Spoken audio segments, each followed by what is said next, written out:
so excited tonight to have the amazing Charlie O'Connor here to share her wisdom with us. So I was actually just thinking back just before as to when you first kind of came on my radar, Charlie. And it was actually, I don't know if you remember the leadership circle thing that Jessie put together, the competition. Yeah. That was the first thing that really kind of got a drive in my belly for actually going out, doing the classes and doing that sort of thing. And your name kept popping up. And you were like always just beating me, and I was like, oh, who is this woman? You know, had this like thing. And then I started like following you somehow and reading your posts. And I was like, oh my god, I'm actually like completely in awe and in love with you. That's not right. I need to be like, you know, annoyed with you. So yeah. Anyway, it feels like our journeys have been fairly aligned rank wise in terms of sort of our pace and when we sort of started and where we've been going. So it's been amazing to share that with you and to be part of Jessie's team with you, and it is an absolute honor because I really do absolutely love everything that I read of yours. Everything I read of yours really, you know, strikes a chord with me, and really honored that you would come and speak to our team. So we don't really have a plan, but I just know that you'll have some wisdom that you're going to want to share with us, if that's okay to hand over to you. Oh, thank you, Alison. That's lovely. And yeah, well, kind of same goes really. Like I remember that leaders circle. I'd only just joined doTERRA at the time actually, and I got joined to it. I hadn't even expressed an interest in doing the business, and my upline just joined me to this, and so I just was like, oh, I'll just follow along. And I just did everything that Jessie said to do, and yeah, and I think I came third in that competition actually, so it really launched my business. So it was lucky I paid attention and changed my life. Yeah, congratulations. But oh, thank you. That was a while ago now, but yeah, like you said, our journeys have been really well aligned rank wise. Like we sort of followed each other pretty closely with our ranks, and I think we went diamond within a month of each other, which was a month or two of each other, which was pretty awesome, wasn't it? But it's very interesting, isn't it? Like, even though we're both fellow Brits living in Australia, we are quite different in our approaches. And Alison came and did an amazing talk for my team the other week, which was just brilliant, because Alison's got a lot more strengths when it comes to sort of the strategic side of things, maybe, compared to what I do. I'm really I don't know that I'm particularly strategic, although I'm getting a lot better with it. But certainly one of my strengths that I've been able to utilize through my business has been particularly with manifesting, and I thought I might talk to you guys about that today. And if that's okay, I'm just going to talk. I did prepare something earlier, and we'll see if I stick to it or not. It was pretty long. We'll see if we stick to it or not. But I kind of wanted to start really and explain to you a bit about myself, a bit of my background. So particularly when I talk about manifesting, I think it sometimes scares people initially. Like, you're either kind of on board or you're not. And I suppose the longer you've been in doTERRA, the more you're kind of introduced to it, and you see a lot about manifesting. You probably, if you've been doing a lot of personal development, you may well start utilizing that in your business as well. But if you're quite new to it, or those kind of concepts sound a bit scary to you, it can sort of sound a little bit too maybe a bit woo-woo, a bit fluffy, or just it's just like something that you're not really interested in. And so my background is I'm actually a physiotherapist, and so quite scientific. I've got a degree. I've been working in physio for 20 years this year, which is incredible. And yet, despite my sort of science base and that side of my life, I really utilize manifesting. And I think it's kind of a common misconception to think that you've got to be kind of like a hippie, sort of crystal toasting, caftan wearing sort of hippie to be able to manifest. And certainly, like you can be anybody and manifest, but you can also be somebody who's sort of got their feet very firmly planted in sort of the 3D reality, so our sort of earthly reality as well. And you know, you could be a very boring accountant or anybody at all and be able to utilize manifesting. So I kind of wanted to say that because I think sometimes you might want to, some people want to switch off a little bit when they start hearing about manifesting, so they think it's not for them. But you can be absolutely anybody and manifest. But there's definitely some skill to manifesting, I suppose, and some things that I think are often some misconceptions around it as well. And I certainly have used it in my business massively. I sort of joke around it saying I'm a bit of a master manifester. I didn't know anything about manifesting to start off with, but I just sort of learned about it and started utilizing it a lot. And it really just, amazing things just appeared out of nowhere, really, in my business. And I'm not strategic. I'd never ever opened a spreadsheet. I've never done a spreadsheet. I've never done any planners or anything like that. I freak out some people when I say where are we in the month now? We're on like the 10th of the month, and I probably open my back office 3 times. And very different to maybe some other leaders. I was certainly I do in the second half of the month, but perhaps a little bit different to some other leaders. But I've grown my business in a way that I have some strengths with. So I say if you're gonna get into manifesting, you certainly don't need anything external. You don't need any crystals or oracle cards or any other external tools to help you do it. But you do need to be prepared to do the internal work when it comes to manifesting, because it's very easy to sort of try to make an attempt to do something, but if you've not done the internal work, then you're going to probably fail at it or give up on it. So when people first start manifesting, here's what they tend to do. They do sort of 3 main things. They start writing some goals down, and very specific on their goals.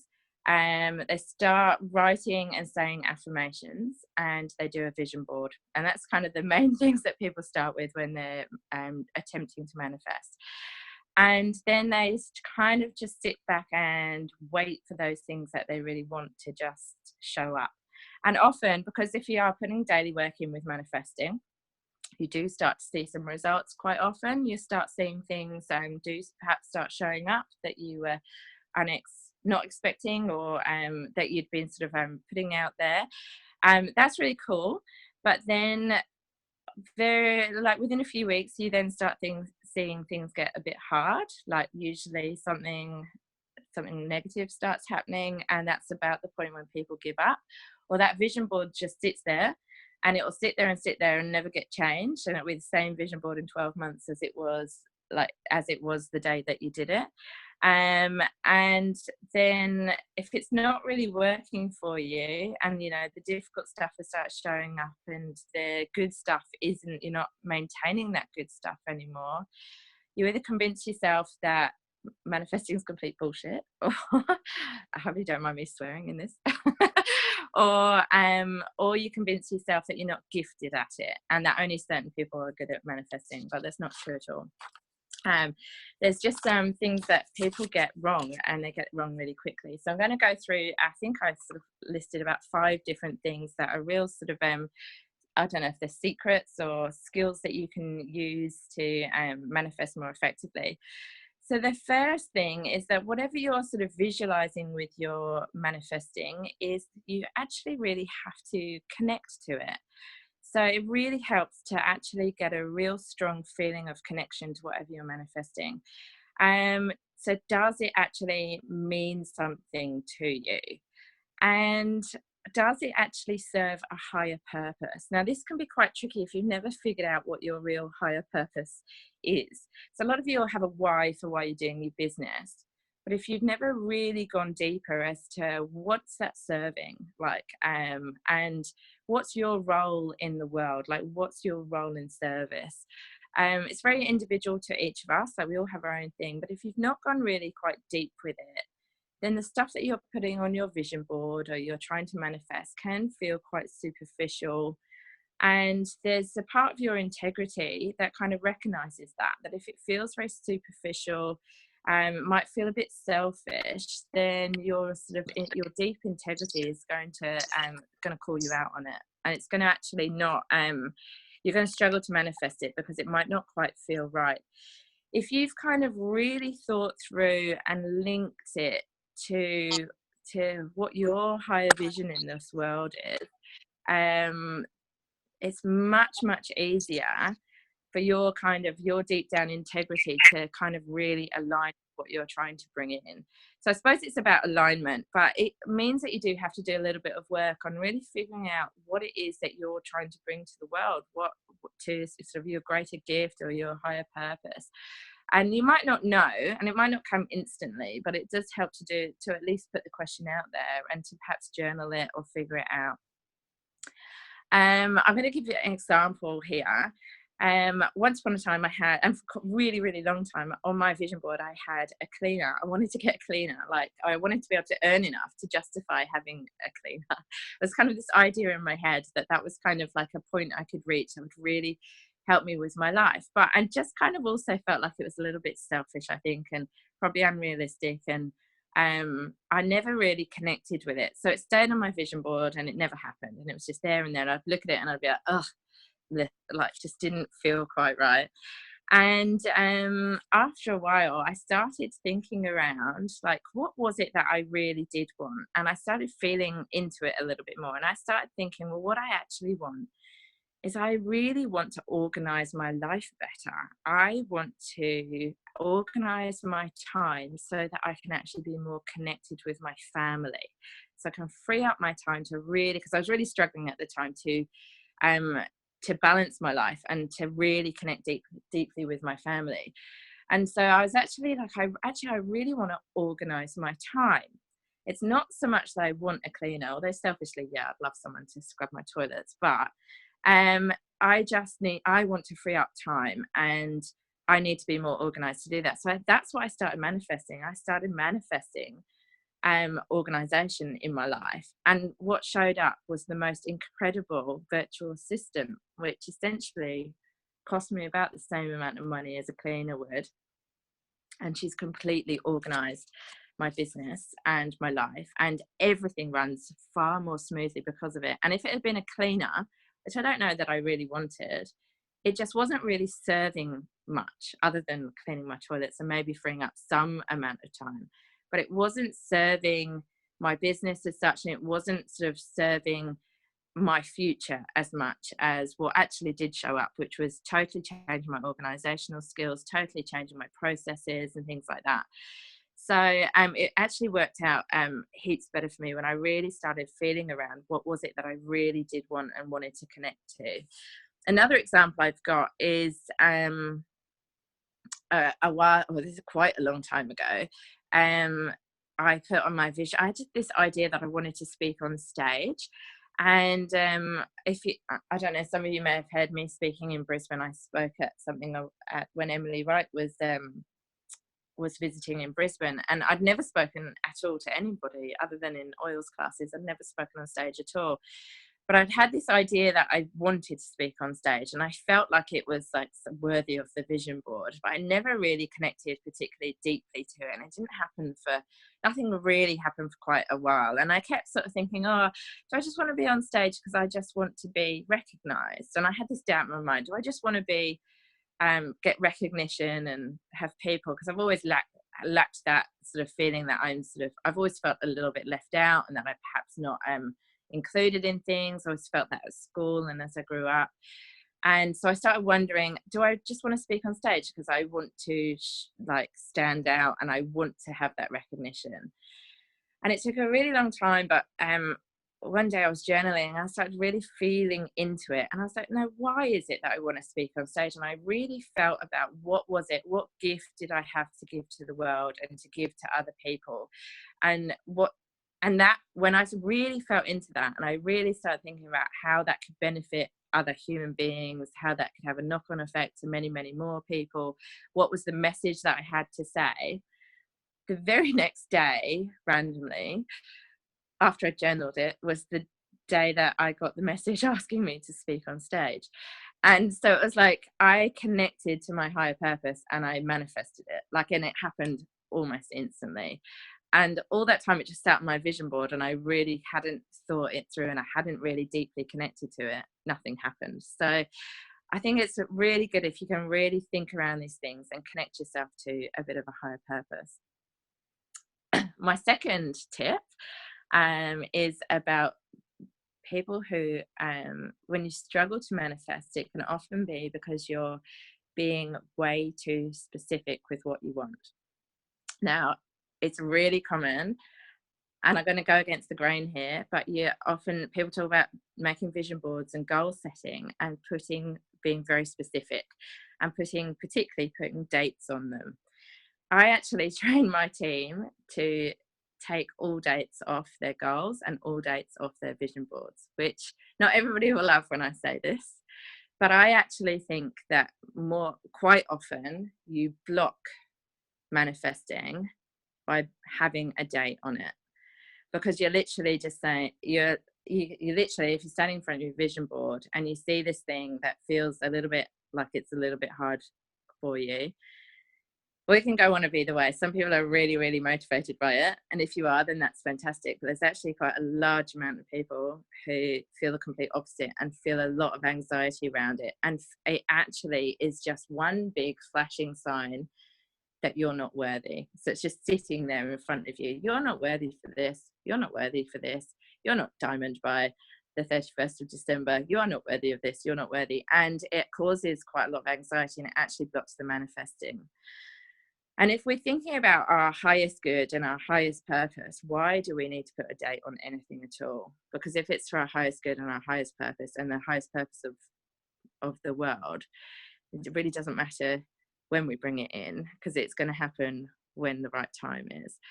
And if we are so fixed on something happening in a specific way, like we're often missing the bigger picture. And so we might have an idea that you want to I don't know, well, for me, my next rank, Blue Diamond, like, it's on my vision board.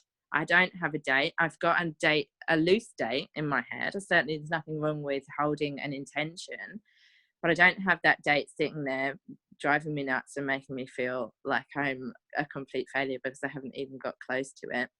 But I still visualize it and I connect deeply to why I want to get there. But I'm also really well aware that if Blue Diamond didn't show up, but I still say I then still earned the same amount as a Blue Diamond, but I stayed Diamond, what's the difference?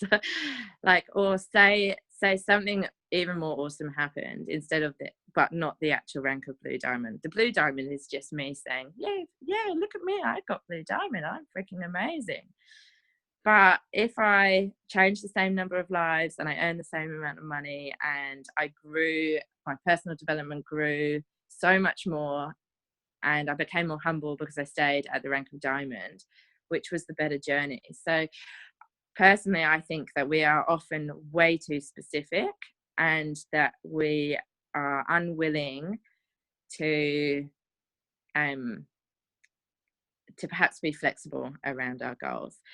And I'm even going to say here that for many of my goals, I took them down and I have replaced them with, instead of an idea of what I want, I've replaced them with a feeling that I want instead.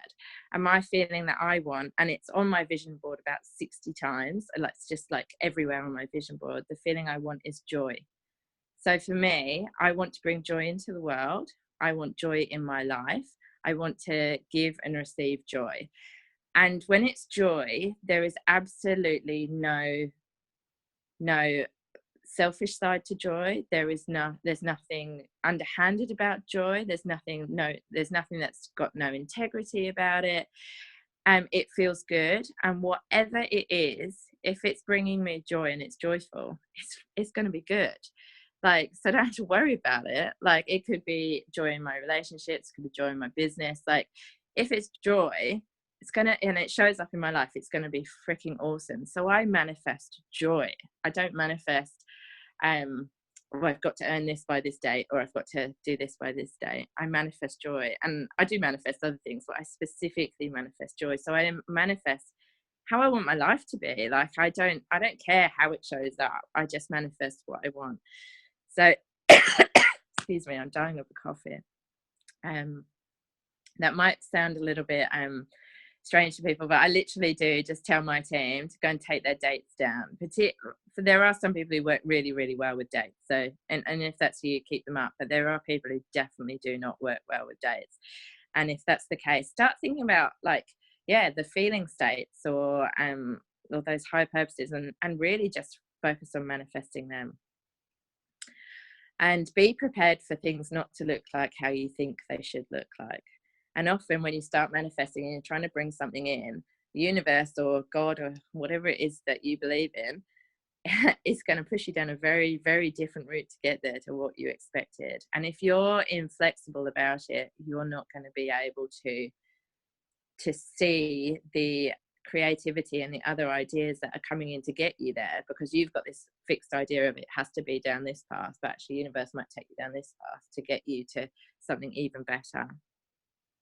The next thing, the third thing is belief. And I suppose there's kind of two sides to this one. So if you think about positive affirmations for a bit, and there's a lot of people when they start out in network marketing, they get into the whole positive language, positive affirmations, and they start using them, saying them, writing them down along with their goals. But the problem here is that if you just layer positive affirmations and positive words over an awful lot of fear and unworthiness, you're not going to be able to actually maintain any of the stuff that you're trying to manifest. If you're, once again, it's not going to link up with your integrity. So deep down, all that unworthiness that most of us are holding on to if we've not done any personal development work, and all those deep held beliefs that we don't actually deserve all this financial abundance or all these amazing things showing up in our lives. If we've got those deeply held beliefs, but we're just papering over the top with I am worthy and I am attracting miracles and I am earning this amount of money, we're never going to actually do much with that. It's completely possible to bring those things in when you focus on them enough, but you will not be able to maintain them if you don't do the deep unconscious work, or sort of the deeper work on your fears and your worthiness. So if you don't deeply believe in any of those things are possible and that you're worthy of them, you're going to really, really struggle to maintain anything that you manifest. So all of us can manifest absolutely anything. You can just like literally concentrate on those positive affirmations all the time and bring some really good stuff in, but you're really, really going to struggle to hold on to it. And you often see this happen. People bring in a rank and then it's gone. And or they bring in a number of team members, but they can't hold on to them. Or they bring in a new builder and then that builder turns into like the worst person on their team ever, because you haven't done that deep worthy. But it's always worthiness. Everything that we lack in our lives is because we don't believe we're worthy of it. So that deeper personal development work on your worthiness is so essential. And it'll be different for everybody. So for me, meditation every day is absolutely essential. I do tapping, so EFT. If you know Jessie, you'll know she loves the tapping. I found that just brilliant for working on my fears, and also journaling. I just love to journal. So if anything pops up in my life that I start, if I'm getting cranky about something or anxious about something, might take me a while. I find I start eating a lot of sugar and I start getting over busy and overworked and stressed out. Eventually I'll cotton onto it and I'll be like, oh, what's going on here? And I'll usually journal through it and I'll find out, oh, there's this big belief that I'm unworthy in some way coming up and showing up in some way, and I'll work through it. And that really, really helps me to then believe in the stuff that I'm trying to manifest. I am actually worthy of getting them.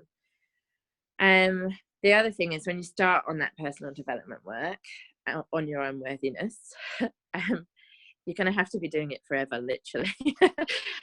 You're going to find the same things show up over and over and over again. And I'm always like, I literally just want to shout at the universe a lot, like, again?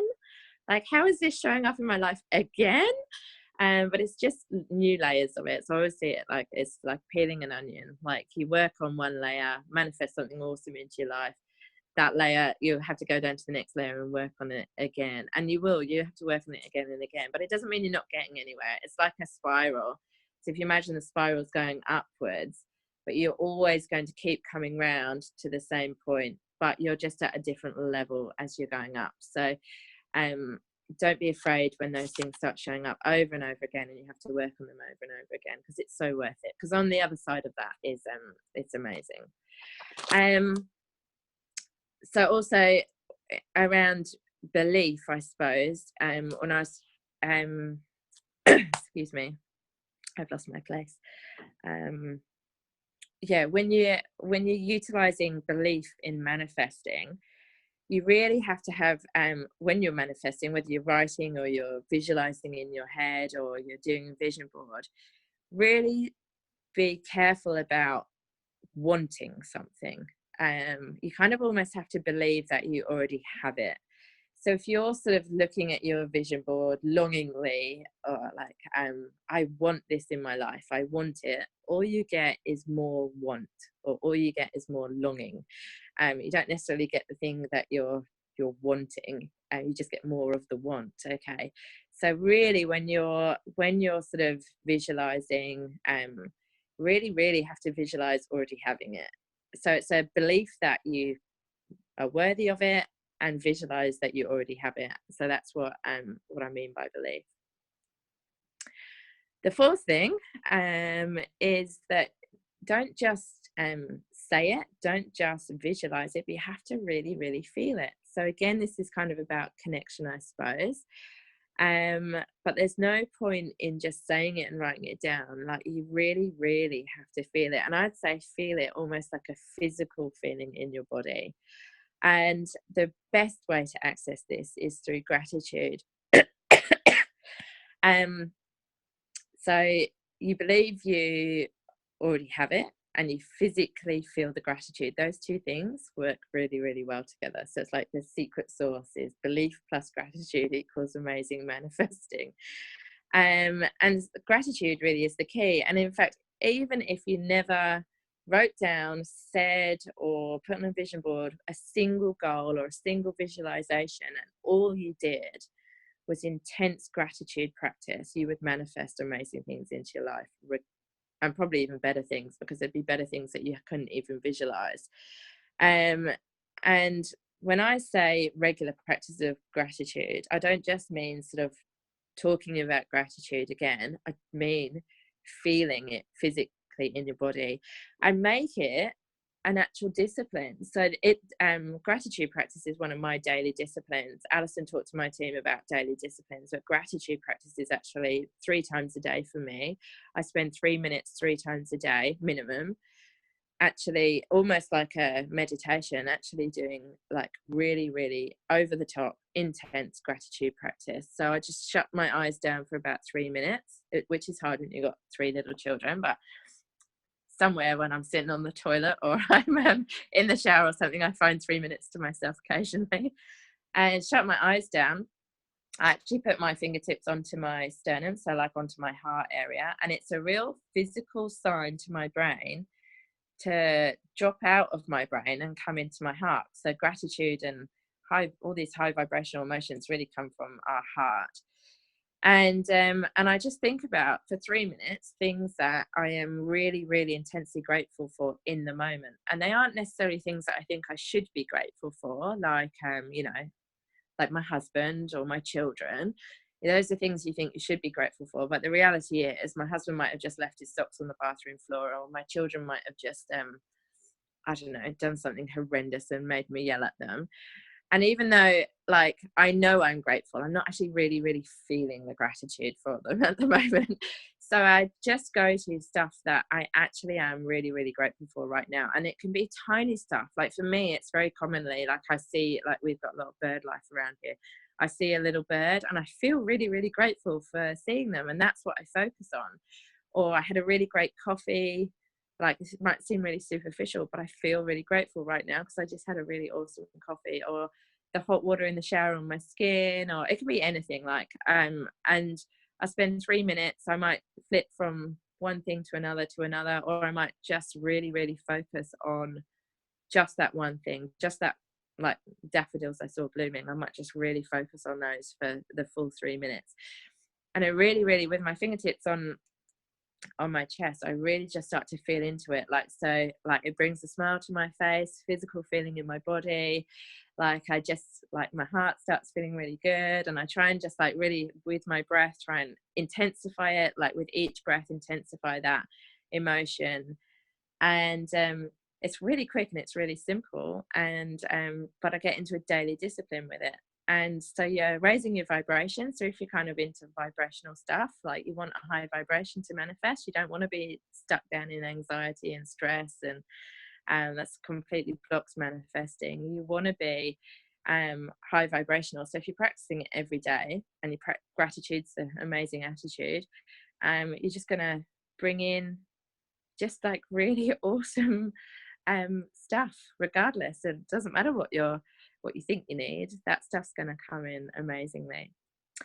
So when you use gratitude, or those physical lovely feelings that and you link it to your vision, whether you link it to a vision or not, you'll start to notice a few things will start happening. If you say you did that gratitude practice every day for a week, 3 times a day, you'll start noticing a few things start happening.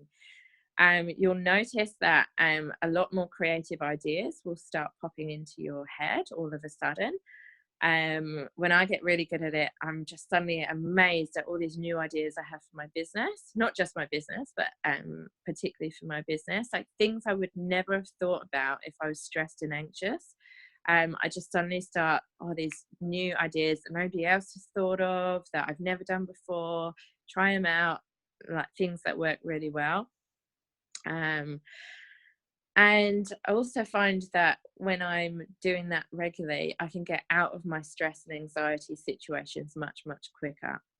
Stress and anxiety completely block manifesting. So if things are happening in your life that are really, really stressful, you can use that gratitude, that those feelings, to actually get out of that stressful situation much, much quicker. So sometimes when my kids are driving me absolutely insane, or I don't know, something's going wrong in my business and I'm starting to go like a little bit mental about it, I can actually just stop, do my 3 minutes of my gratitude practice, and it totally changes my mindset, and the solution to the problem often comes at that time as well. So you don't just become creative, you start thinking about way more solutions to problems as well, and you can actually get yourself out of trouble really, really so much quicker as well. So, and really that's what manifesting is. It's just new ideas popping into your head to allow you to bring in the things that things you're wanting to bring in. Someone said to me once before, manifesting is just sitting back and waiting for everything to happen and come to you. It's so not. Manifesting is all about action, but it's all about taking the right action. And if you're in stress and anxiety mode, you'll only take your, you'll only take the actions that you are like your default actions, and they're probably not bringing in great stuff for you. When you're in much more high vibrational mode, your creativity is just like rolling. You're manifesting. All the ideas that start coming to you are the ways that you're going to get the stuff that you're wanting. And so you have to follow through on those ideas that are coming.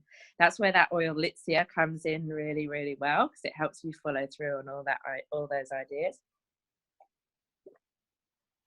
Excuse me, I'm really losing my voice here.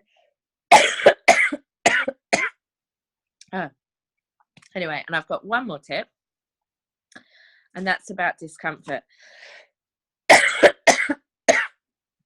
When you start putting these things into practice and you start doing it regularly and you don't give up when it starts getting hard, you will start noticing that things become really, really uncomfortable all of a sudden, like really majorly uncomfortable. So you'll suddenly start noticing that things are triggering you and you want to go and eat all the sugar. Well, for me, it's sugar. Or row with your husband, or sit and scroll for hours on social media. Start understanding what are the things that you do to numb that discomfort. The discomfort is actually just all that personal development work, excuse me, all that work, oh dear, sorry Alison. No, don't be sorry at all. If you want to take a drink and have a break. I'm almost done. It's amazing. I'm like in awe. Absolutely love everything you're saying. This is the end. So that discomfort, when it starts really coming up, and it will make you feel anxious and it will make you feel really, really horrible. It's all that personal development work that you've been doing actually starting to work. So you might think, your fear will tell you, your ego will tell you that it's backfiring on you and it's not working at all. But actually, if you start recognizing the signs, you'll start realizing that when it becomes really, really uncomfortable, that's when you're about to let it go. That's when that personal development work is about to actually work. So fears become at their absolute most uncomfortable when you're about to release them. And when you release them, that's when you get really, really, really good at manifesting. So start noticing, when am I falling into my traps? My other one is procrastination. I procrastinate and I will do it for months. Like, I have huge seasons with procrastination. I've just come out of a big procrastination season. And it's all about fear. And it's because I've done so much personal development work, it suddenly became really overwhelming. I just didn't want to go there anymore. So I allowed myself to procrastinate. I dipped fully into the sugar addiction again. And all of a sudden I'm like, oh, hang on, what am I doing here? Oh yeah, I've numbed all that discomfort, my numbing ways, instead of carrying on. So I guess start to learn to embrace the discomfort. Start seeing it as a positive sign. Because as soon as you do, it's not uncomfortable anymore. Like that moment you realize, oh, what am I doing here? I'm drinking all the wine and I'm not doing all the action. I'm not doing that amazing action because I'm drinking all the wine, or I'm spending all my time on social media. It's because I was so close to releasing that fear. Okay, awesome. Now I've recognized that. Oh, I feel really good again. I could just carry on and do all the action. I don't need to dip into the sugar anymore. So it's a really common trap. We get really, really good. We put all that work in, personal development, manifesting, blah, blah, blah. Then shit gets really hard. So then we fall back to our old numbing tools and we don't do the work and we don't listen to the creativity, and we go back to doing the stuff that's not working in our business and bitch and complain about our uplines and our downlines and our cross lines. I think I better have to stop there. Yeah. Thank you. Sorry. No, don't apologize. You're just amazing, and thank you so much for giving us your time and your voice, and so much. Oh, poor thing. I think Lisa's suffering as well. I don't know if you're up for it, but I was going to ask if anyone had any questions. But even if we could do it in the chat box, if that's okay. I'm just going to switch back to. So has anyone got any questions for the amazing Charlie, or any feedback or any comments or anything? Or you have to unmute yourself or write in the chat. This has been great from Monica. Awesome. Thanks, Mom. Yeah, I just want to say thank you very much. And the dates thing is really for me as well. Or being too specific. I always struggled with that, but everyone was saying specific. So that was really fantastic. Just everything you said is just really great. Thank you. I've got to agree with Tiffany. I've really enjoyed it, Charlie. Thank you. Lots of really good takeaway stuff there for me to reflect while I'm homesick. We've got other comments here. So Kimberly saying, I really like the date thing also, as I don't work well with that. And Meg saying, thanks so much. That's awesome. What's everyone's big top takeaway? I mean, there's so many. I feel like I'm at like GoPro. I just took 8 pages of notes. So so much value. So I'd love to know everyone's top takeaway from all that. I guess my takeaway is the dates thing. Let that go and being super specific. That's fine. And the gratitude. I'm going to add that into my daily actions. I think I kind of do it now, but to do it as a focus thing like that, and to really sort of acknowledge it and fit into it. Like I was at the Nudgee Beach today, and I kind of was looking around thinking, this is just so great, but I didn't like feel into it. So I think, feeling into it is, really, really good point. Good. Awesome. We've got I more missed comments the here. beginning, Charlie, but I loved what you were saying about just focusing on joy, because it just keeps it so open. So that really, that's a new concept for me to manifest joy. I love that. Just totally resonate with that idea. Yeah. And also the daily gratitude as a non-negotiable. I think that's an amazing idea, just to add it on my list of just a few, those few simple things to do each day to really just keep the energy coming in. Amazing. I love the levels of the spiral comment. That was awesome. Such a great visual too. Yeah, because we all have those situations that we get ourselves into over and over again. God knows how it happens, but it does. And then you start to berate yourself thinking, how did I let this bloody happen again?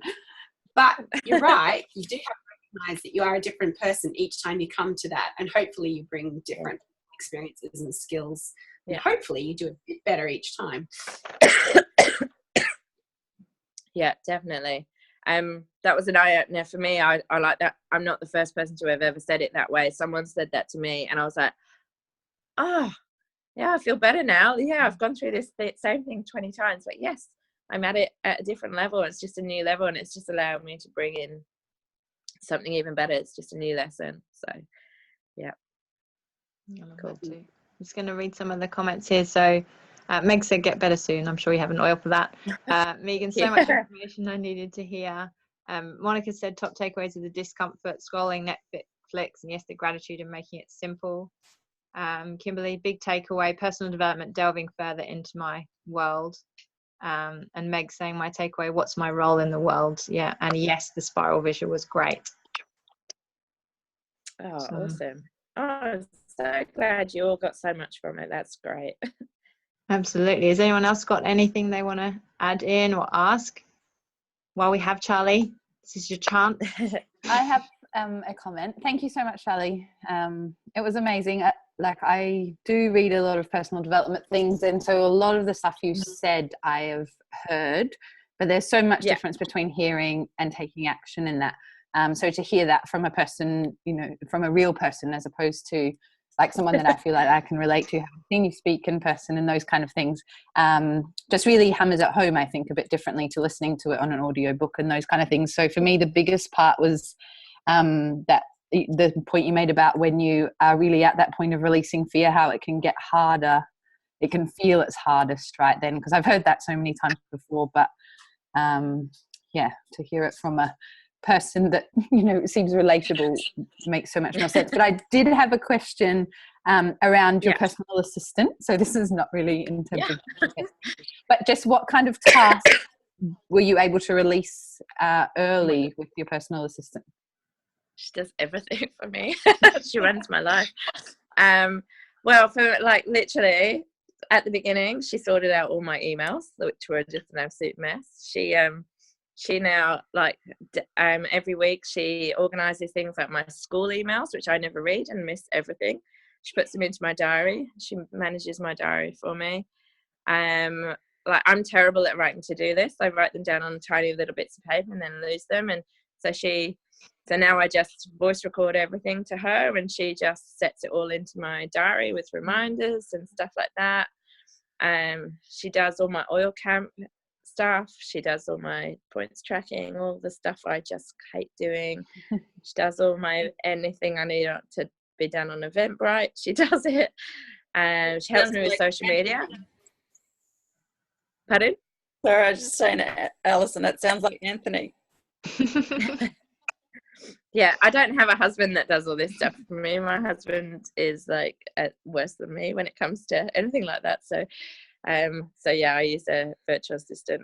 But I don't see. I'm quite poorly organized kind of person, and she's just brought all that into my life, so it's just been amazing. How many hours does she do, out of interest? So at the beginning 10 hours a month, and now 15, and as I earn more, she'll do more. Yeah, that's pretty good to get in that amount of time though. Yeah, thank you so much, Charlie. no worries. I had a bit of a question, and this is probably totally like rookie question, but I read lots about people doing journaling, and it's not anything that's ever felt right for me. Not anything I've ever felt like, yeah, I want to do that. I know it's one of those things. I'm like, yeah, that's just not one of the things I do. But hearing you talk about it now, it's like, I don't know. This is the first time I thought maybe I would actually like to give it a try. And I think, well, what on earth? How do you even start? What do you even write? How does that even work? Well, when I first started journaling, I literally was just writing my goals in my journal. So I was just like writing them down all the time. I can't even remember how I really got into stuff. I think I'd been, I remember actually when I really got into journaling, I had been on that Fiji incentive trip with you, actually, Alison, randomly. And we remember, I don't know if you remember this, but we got stuck on that boat with Deb Husbands, and which was just like kind of a weird life-changing kind of moment for me. And a lot of the stuff that Deb had said to me just was like really scary and like accurate and amazing. And like she had said something about I was on the precipice of amazing things about to happen, but I needed to heal some major pain that I had, but I was denying that it existed. And it was the first time I'd ever been like, oh, I wonder, like, I was like, oh, I don't remember. And she said grief, actually. She talked about grief. And I was like, nothing really bad's happened to me in my life. I've never grieved over anything. And then when I was on the plane home, I just randomly started crying out of the blue. Like, there was all these like million doTERRA people around me, and I just started crying. Nobody noticed, thank God. And I had my journal in my bag, and I was like, you know what? I feel like I need to journal about this. Like, why am I crying? And what the hell was Deb Husbands talking about when she said I had all this grief that I needed to heal? So I just started like writing. I wrote down how I was feeling in that moment. Like, I'm feeling really upset. I'm feeling really shaky. I don't really understand why. I feel like I am grieving, but I'm not sure what the go is. And I just started writing. And actually, I think I wrote about 25 pages. And I did actually just start uncovering all this stuff from my teenage years, and just came out. And when I read it back, I was just like, oh my God, this is incredible. And it was just an amazing release. And that's how I started with journaling. And now I don't have many moments that are quite as big as that, but now I just notice, like, if I'm getting really anxious or stressed or something's come up, like I'll go either way. I'll do tapping or I'll do journaling, and just depends what I feel like doing at the time. And I'll just start writing about usually how I'm feeling right now. I'm feeling really cross at my husband because he's done this, and I'm so frustrated at this silver leader because she won't do this. And I'll just start writing about it, and then eventually more stuff comes out, and then eventually I'll even ask myself questions, but what's deeper than this feeling? And then I'll just start answering it. What's deeper than this feeling? Oh, actually, I'm just feeling really bad about myself as a leader. I don't feel like I'm an inspiring enough leader, and it's my fault that she won't go there. And then I start asking myself, well, what's the truth about this? And that's how I do journaling. Yeah, it's amazing. Like, stuff just starts coming out when you start letting it, basically. But it is a bit of a skill. You just have to get used to writing and have the time to do it. I do find tapping quicker for me personally, but I do like to journal. But I do the exact same in my tapping. I don't follow videos. I just I hook onto a feeling that I've got going on, or fear or anger or whatever, and I just start tapping and saying, oh, I'm feeling really cross, like I've got so much rage in me. What's going on about this rage? And I just tap through it till I uncover what it is. And yeah. Wow. Does that help? Definitely. Thank you so much. It really helps me. I don't know about anyone else, but that's awesome for me. Thank you. Brilliant. Can I ask a question about how you manage your doTERRA business and your physio business? Like if you're not an Yeah, organised person, how do you sometimes. do it all? Yeah, I don't know sometimes. This last year, since January, has been my year of really, actually, like, the whole organization thing was, I needed to start manifesting it, because otherwise my life was probably going to fall apart. Like, I love working on both of my businesses, and I could literally work all day, every day, but it just leaves no time for family, and that's my priority. So I forcefully took myself down to part-time, and so I work 3 days a week in my physio business, and I give myself a full admin day. So that's my 4th day, and my admin day is for doTERRA and physio. And it means that if I've got videos to record, I can do it on my admin day. If I've got, I don't know, some big task or some big task that needs doing, I don't have to sit there at night and do it. In fact, I very rarely do anything at night anymore. I do almost everything in working hours. And I've just got that day that I know that most things can wait until that one day, that full admin day to do. And it's not enough. I could do with more admin days. But also I work, like, I don't know, I don't want to upset Alison when I say this, but I don't work that many hours in my doTERRA business. Like, I probably do around 10 to 15 hours a week, whereas I know a lot of people say diamonds do 40 plus. But I do less. But I believe that I do less because I've really worked out what works for me, and I don't do the stuff that a lot of the stuff that doesn't work well for me. So I really connected to what I'm good at. I know what my strengths are, very, very, really know my strengths. I spend a lot of time developing stuff that I love doing and I'm passionate about and just feel amazing to me. So I make my business something I really love doing. And then and there's like, I'm sure I could do a lot more. I'm sure there's loads of things I could be doing better, and if I was, I'd probably be presidential diamond. But for right now, that works really well for me. So working less hasn't negatively impacted my business at all, like in either of my businesses. So I actually currently, compared to January, so I was diamond in January, I was working, or say December, I was diamond then, and I was full-time in my physio business and working a lot of hours in my doTERRA business, and I probably work about half of that now for across both businesses, and I'm earning considerably more. So it hasn't negatively impacted me. There's a lot of people think you've just got to work more and more and more and more, but I think because I've really worked this year on gratitude, being like raising my vibration, I'm really much more connected to what works and hearing the good creative ideas and taking the action on them, hopefully. So does that make any sense? If it was different for everybody, I know it might be different for everybody, but in terms of what are those key core activities then, like as a diamond or at any rank, what would you say they were? Well, without a doubt, classes. Like, classes are really important to me. But I hardly ever run an intro class anymore.